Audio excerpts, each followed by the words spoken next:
Welcome to another episode of Rip and Rock, and I know it's only a solo episode today. Ryan Ripken with you. Rocco will be back, I promise. But let's talk a little bit about what is on deck for this episode of Rip and Rock, and it's starting with the Birds, where they are pretty darn hot right now, winners of 5 straight. Going to touch on the finale against the Tampa Bay Rays, as well as their opening series win against the Atlanta Braves.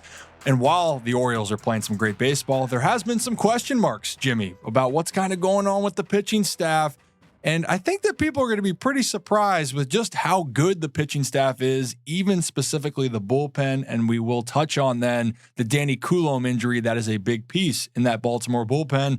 And then to close it out, why don't we discuss the best team in baseball coming to Baltimore to start their series with the Orioles on Friday. That's the Philadelphia Phillies. So all of that and probably a little bit more here on this edition of Rip and Rock. And as a reminder, if you guys are looking for more up-to-date Orioles news, because this is a Baltimore Orioles podcast here, go to X, Twitter, where Rocco DeSangro and I are very active. He's at Rocco DeSangro. I'm at Ryan Ripken. I'm at Ryan Ripken on Instagram. He is at R DeSangro. Little difference there for all of the updates that you need. Okay, time to jump into it, Jimmy. The Orioles. How about them Baltimore Orioles after splitting the series in Toronto? They go down to Tampa Bay and take all 4 from the Rays. In the last episode, talked about how clutch Adley Rutschman is, that he deserves to be in the MVP conversation, right? Well, I think just the conversation needs to be had. This Orioles team is extremely loaded again, and despite all of the issues that people want to talk about, this is one of the most balanced teams in all of baseball. I mean, granted, it does help when you have Gunnar Henderson leading off the game with another jack, leadoff home run, MVP candidate in his own right. I mean, everyone's heard the spiel so far here, Jimmy. Gunner's good. Gunner's good. How about Gunner's just great? We're running out of words to describe how great Gunnar Henderson is, but he gets the fireworks going for the Orioles early. You have Corbin Burnes that gives you another phenomenal outing in that game, and all of a sudden, even though the Rays battle back and take a 2-1 lead in that game, James McCann goes deep. Ryan O'Hearn comes up big with a 2-run double, and then again drives an insurance run to put the game out of reach. And Craig Kimbrell gets the save, gets the Orioles back to Baltimore. And then on top of it, the Orioles welcome the Braves, a team that has high aspirations so far this season, right? Very talented team dealing with some of their own injuries. And again, no one in baseball is going to feel sorry for you. That's the business of it. Braves are still a very good team. And what happens? Albert Suarez, everyone that thought was going to be the team's ace, right? He was brilliant. And honestly, that's another part of this talented, deep rotation that the Orioles have right now. He goes and gives the Orioles a tremendous outing. And as I look at this right here, and I just want to make sure, Suarez gets you into the 6th inning, doesn't allow an earned run, 4 hits. Yeah, the walks, 3 walks. They don't hurt him. 4 strikeouts. Orioles go on to win. They shut out the Braves. And Austin Hayes, wasn't that player that everyone was writing off just a month or 2 ago? Austin Hayes now, 3-hit game, 1 RBI, scored a run. Orioles go on to shut out the Braves, win 4-0. So I think what I'm getting at here is you're seeing different guys have different roles. Oh, and by the way, Jorge Mateo's back. And if you didn't realize that, you might have seen the highlight. First game back, 3-run jack for the Orioles, and Jorge Mateo's really settled into his role. The corresponding move for Mateo coming up was optioning Connor Norby back down to AAA, and again, that's a talented player that, unfortunately, when you have guys like Jorge Mateo, there's just not a space for Connor Norby at the time. Does not impact his future of what he can do at the big league level. I want to emphasize that. But I do want to emphasize this.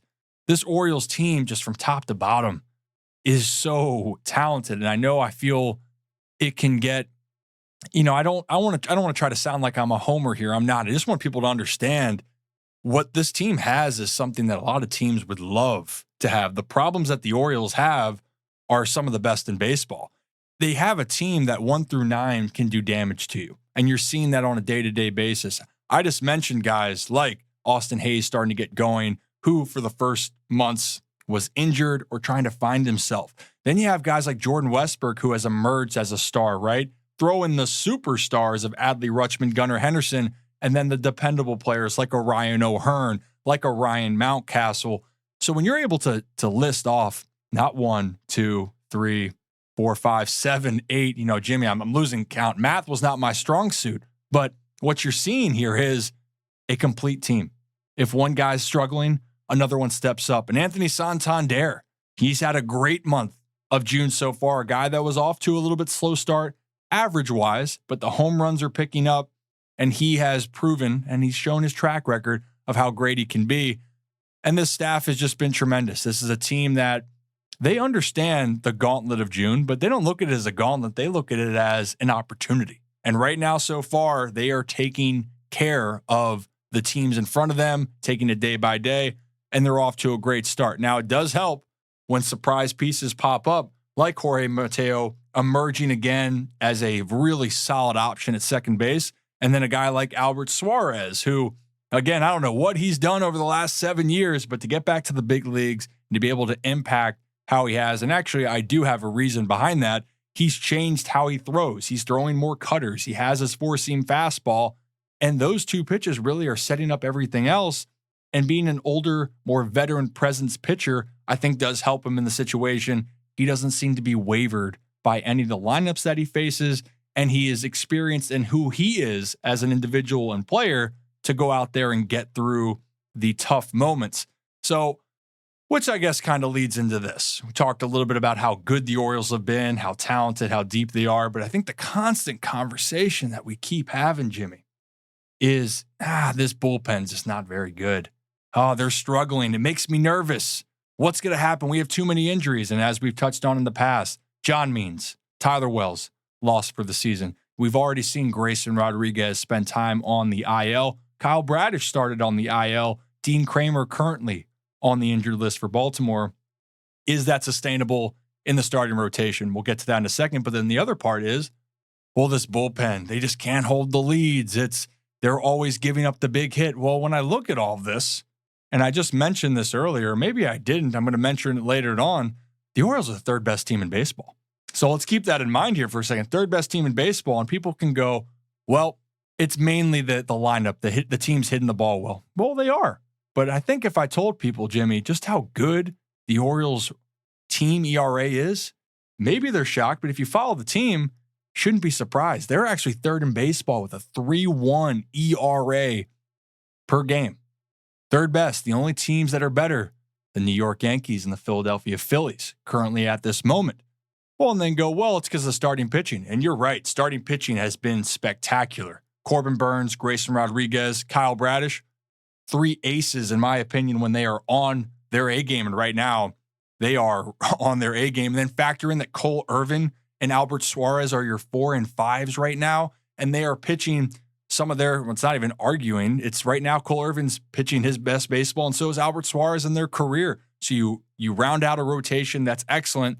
I get your point. You're going, well, maybe it's the starting rotation. Well, let's go to that bullpen that everyone thinks has issues. And I do get it. The argument here, just so Birdland hears it, and I understand the concern. But the argument is they can't close out in big situations, which I understand that, yes, there's not specific roles. Guys have blown some opportunities, but the reality is that's just baseball. I tell people this all the time. Being a bullpen pitcher is not a luxurious position to be. There's no glory in that unless you're the closer, really, because you are just demanded to be perfect every single time. As a starter, there's an understanding you're going to give up some runs. You just got to get to the sixth inning, give your team a chance to win, right? But in the bullpen, the expectation is to be perfect. These guys aren't going to be perfect. And I know that some cases you got to figure out who can help out in those late inning situations that you can count on. Danny Coulombe was one of those guys. And Danny is now in the IL. But this is why I want to give Orioles fans some context. If I were to tell you right now that the Orioles bullpen is really good, you would think I was lying. Ryan, you're being a homer. You're being biased. Well, let's just go by the numbers. The Orioles, as we record this right now, they have the third best bullpen ERA in baseball. The only teams that have a better bullpen ERA, the Cleveland Guardians and the New York Yankees. The Orioles right now have 21 saves on the season. That's tied for third best in all of baseball, only behind the New York Yankees and the Cleveland Guardians. So when you're looking at this, and if I even want to go further down the list here, earned runs given up, If the ERA is pretty low, that means that the Orioles must be pretty low in giving up earned runs. 82 right now. And again, I could go through this list, and I know that this is just an example. You want to see how many hits they've given up? 171, third best in Major League Baseball. Gosh, I'm running out of breath here, Jimmy, because there's so many stats that the Orioles are great at.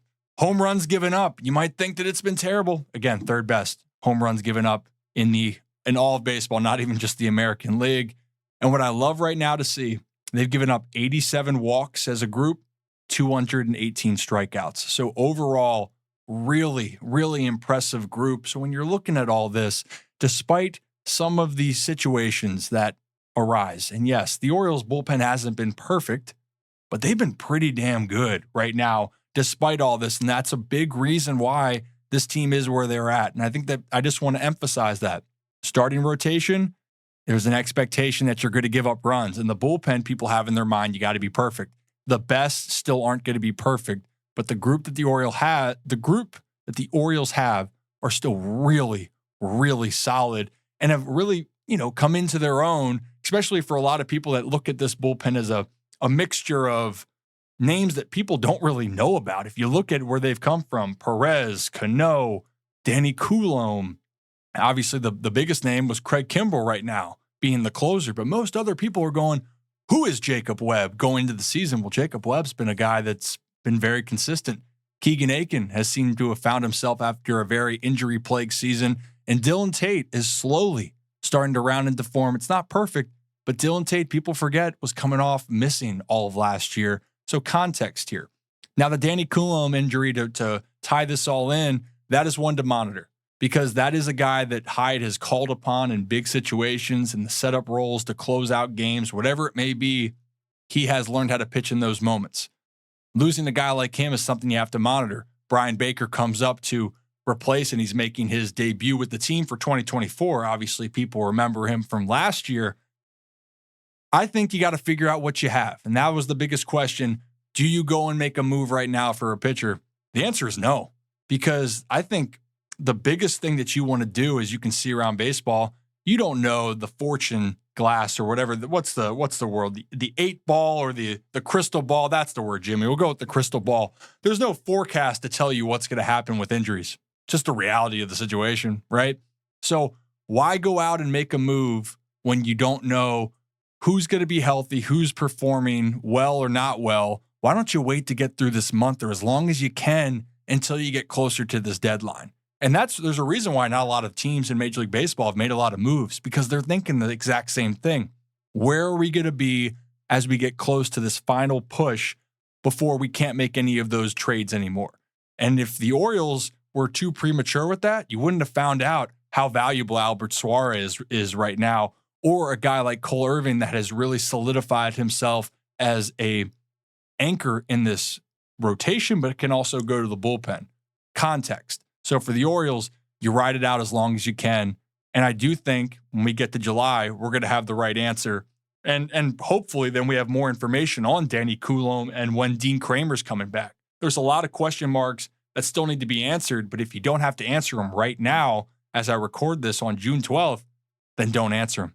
But what you can answer is the Orioles are a team that's in it for the long run here. This is a team that can go and compete with any team in Major League Baseball, and it's evident each and every night. And can I do a quick shout out here before we get into the final topic?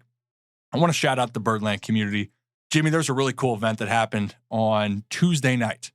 It was the pasture that happened out there, out in left field. There's a lot of Oriole fans that are cow enthusiasts, or they're big fans of Colton Cowser. It's a combination of it.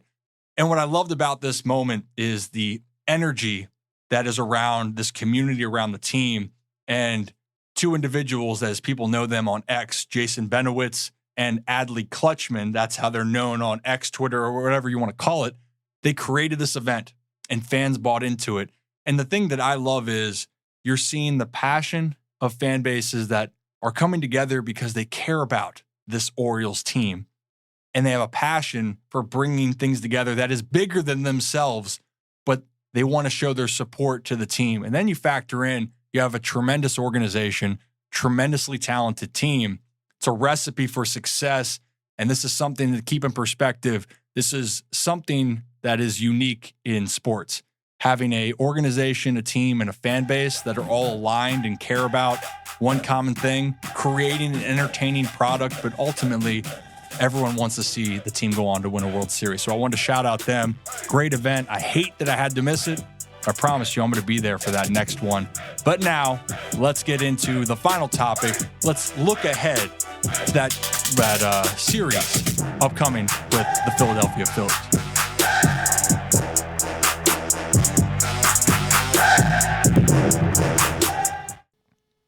All right, so let's preview that Philadelphia Phillies series. And look, Phillies, they're hot. They got a fantastic team. And I know people are going to say, well, they haven't played anybody. Stop that right there. I'm going to stop you right there because these are professional athletes. Yeah, they might have not faced the teams record-wise that are as challenging as some, but teams play better against some teams better than others, right? That's just the reality of the sport here. But I want people to understand. Here as I collect my thoughts. It's that the Phillies are where they're at because they have talented players. They are where they're at because they're going out there and they're taking care of business. Right now, the Phillies, as I record this, are the best team in Major League Baseball. As I record this, the Phillies are the second best team ERA in all of baseball with a 2.90 for the season. Now, one thing that people can say, they're a team that, yes, they are dealing with some of their own injuries. And we want to talk about if there is a weakness in this Phillies team right now. You can make an argument right now that they are, how do I want to put this? They're a little bit more, just like the Orioles, they're a little bit more challenged in it's not even fair. I'm trying to find ways, Jimmy, to pick apart a team that's really good. And this is why it gets so hard. If you want to make an argument, their bullpen, just like you say for the Orioles, which, by the way, I want to just make a comment here. The Orioles, in some cases, are third or fourth, depending on, I forgot that on the American League, they're third. In all of baseball, they're fourth. So when everyone looks at the stats, I'm sorry that I misled you by one position. Orioles are fourth instead of third in team ERA in the bullpen. But the Phillies right now, as I look at this, Jimmy, the Phillies then are sitting a little bit further down as they sit at 5, 6, 7, 8. Got the math right this time. So if you want to make an argument, it's that the Phillies relief pitching is a little bit lower, but they're still a top tier team. And then when you're looking at their offense, yes, we know that the Orioles can hit the ball out of the ballpark. They're the best in baseball doing that. The Phillies sit sixth in baseball right now in home runs, so a little bit behind the Orioles. They are top 5 in RBIs. The Orioles sit at second in runs driven in. Now, what people want to look at then is something that the Orioles have not done as well. They don't walk a ton. The Orioles are third worst in baseball in walks, but if you're driving in runs and you're doing damage, so be it. But the Phillies, they work walks. They're a very patient team when they're up there. They're hitting they have walked 242 times. So their OBP as a team is sitting at 329. Pretty solid group right there. That's 5th best in baseball compared to the Orioles that sit at 16th. So when you're looking at their star power here, and I think we're getting the point here, Jimmy, with this team, the Phillies are a team that this is exciting because they have superstar players. And if we talk on the pitching side here for a second, because we don't know the exact pitching matchups as we record this, but they got guys like Zach Wheeler just pitched the gem, so might not be available the next time the Orioles face. Maybe it is. Ranger Suarez has been elite, 1.81 ERA for them so far this season. It's a guy that you weren't factoring into being that good, just like we talked about with the Orioles, but he has been absolutely sensational. And as I can go down this list here real quickly, Suarez leads that pack. You have guys like Aaron Nola that people forget because of Zach Wheeler is great. Suarez is having the fantastic year. Aaron Nola is sitting at a 2.77 ERA. I mean, this is a guy that's pitched in big moments, knows how to pitch in big games. And then if we want to go to their lineup here, because this is where people always go to the offense, Jimmy, it's always offense-based, right? People want to look at the numbers. Well, they have a guy named Bryce Harper. He's still a pretty damn good player here. 15 jacks, 919 OPS, the catalyst for this team. You got Kyle Schwarber that, yes, the average is getting a little bit higher than it was, but a guy that at the top of the order there can do damage. He's got 13 jacks himself. And Alec Boehm, the home runs aren't there, but the RBIs are. He's got 51 on the season for the Philadelphia Phillies. So that's just to name a few. But this is a team that in general, when you look down their list at guys like JT Realmuto, who is one of the top catchers in baseball, in my opinion, then you got Nick Castellanos that when I know people want to look at the Orioles struggles with Cedric Mullins or Anthony Santander, Castellanos is only hitting 211. A guy that has an OPS of 626, only 9 home runs, but they're going to stick with him. Why? Talented player, give him the opportunity to go out there and have success. So when we're looking at this, I just listed off players, both pitching side and on the hitting side for the Phillies. The reason why this is going to be an exciting series, if you're a baseball fan, really good players, really good product on the field.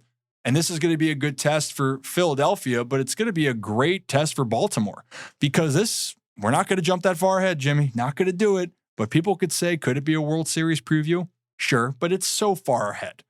But what you want to do at the moment is to see some of the best teams right now, who's playing good ball, how do you look against them?